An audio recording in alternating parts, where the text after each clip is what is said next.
في حلقتنا الجديدة النهاردة هنلف مع بعض ونشوف واحدة من أجمل المدن الأوروبية، وهننطلق مع بعض في رحلة جوية جميلة نستمتع فيها بزيارة أجمل المعالم السياحية في العاصمة البريطانية لندن. لف العالم مع منفيس. لف العالم مع منفيس كل خميس. وبما إننا بنتكلم عن العاصمة البريطانية وسحرها وجمالها كواحدة من أجمل المدن الأوروبية، يبقى ما ينفعش زيارتنا ليها تعدي كده وتكون زي أي رحلة تانية. وعلشان كده منفيس حضرت لك برنامج 8 أيام ب7 ليالي علشان تقضي رحلتك وسط مجموعة من أجمل وأشهر المزارات والمعالم السياحية. فتعال معانا دلوقتي نشوف برنامج رحلتنا هيودينا فين في مدينة الضباب لندن. بتبدأ رحلتنا في اليوم الأول بالانطلاق من المطار في رحلة جوية جميلة لحد ما نوصل بالسلامة لمطار هيثرو المعروف بأنه أشهر مطار دولي في بريطانيا. وبعد استلامنا للشنط ومغادرتنا للمطار هنتحرك مع بعض لفندق المبيت علشان ننتهي من إجراءات التسكين ونستلم غرفنا داخل الفندق، واللي بتكون مريحة ومجهزة بكل لوازم الراحة والرفاهية اللي ممكن نحتاجها خلال فترة إقامتنا. وفي آخر اليوم ممكن ناخد جولة حرة سريعة نكتشف فيها جمال الحي المحيط بالفندق. وفي اليوم الثاني بنبدأ رحلتنا فعليا مع أول برنامج من برامج جولاتنا الاختيارية، واللي هنستمتع فيه بجولة مميزة نشوف فيها أهم معالم مدينة لندن زي ساعة بيج بن،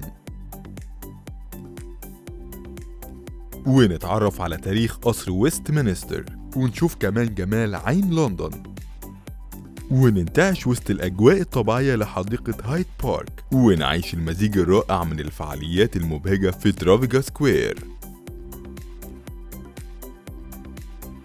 وبيكاديلي سكوير، ونتفرج كمان على جمال العمارة الأوروبية المنتشرة حوالينا في كل مكان خلال جولتنا في شارع ريجنت ستريت وشارع أوكسفورد. وبما إننا بنسمع كتير اسم جرينتش في الجغرافيا وكمان بنحدد دايما موعدنا بتوقيت جرينتش، يبقى ما ينفعش نكون موجودين في لندن من غير ما نخصص جولتنا الاختيارية لليوم الثالث من الرحلة لزيارة حي جرينتش.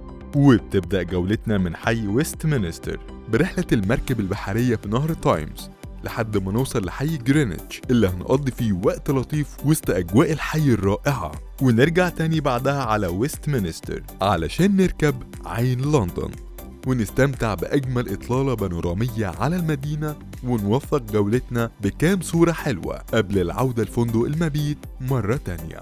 ومع استقبالنا لليوم الرابع من الرحلة والانتهاء من وجبة الإفطار اللذيذة داخل الفندق هنبدأ نستعد مع بعض لجولتنا الاختيارية الجديدة للريف الإنجليزي اللي هنستمتع فيه بيوم رائع وسط الطبيعة والهدوء الريفي الساحر. وبما إن لندن معروفة بمعالمها السياحية الجميلة والمتنوعة، فكان لازم نخصص اليوم الخامس من رحلتنا لتكملة زيارتنا لأهم معالم لندن.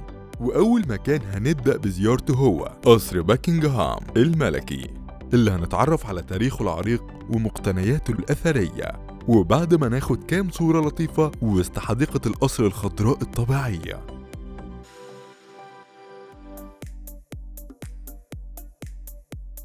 هنتحرك مع بعض لحديقة سانت جيمس بارك المعروفة بأنها أقدم حديقة ملكية في لندن. كمان هنزور سي لايف أكواريوم اللي هنشوف فيه أكتر من 500 نوع من الكائنات البحرية المتنوعة والنادرة. وكمان هنختم جولتنا بتذكار لطيف وصور جميلة تجمعنا بنجومنا المفضلين من نجوم الفن والملاعب في متحف الشمع متحف مدام توسو.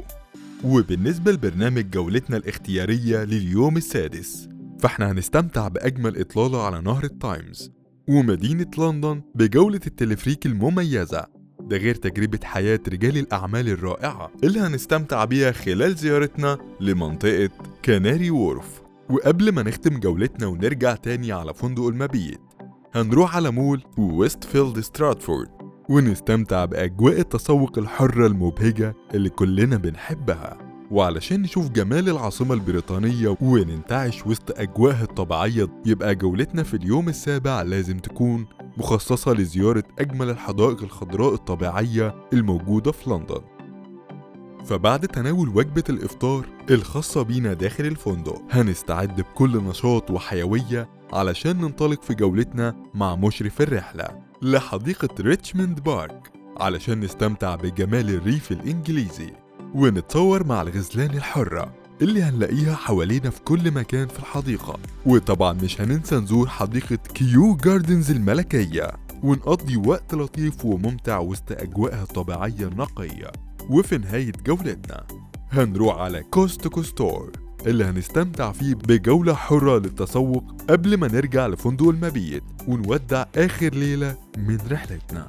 وفي صباح اليوم الثامن والأخير من رحلتنا الجميلة هنجهز شنطتنا ونسلم الغرف ونودع أجواء مدينة الضباب وإحنا في طريقنا لمطار هيثرو علشان ننطلق في رحلتنا الجوية للعودة بسلام.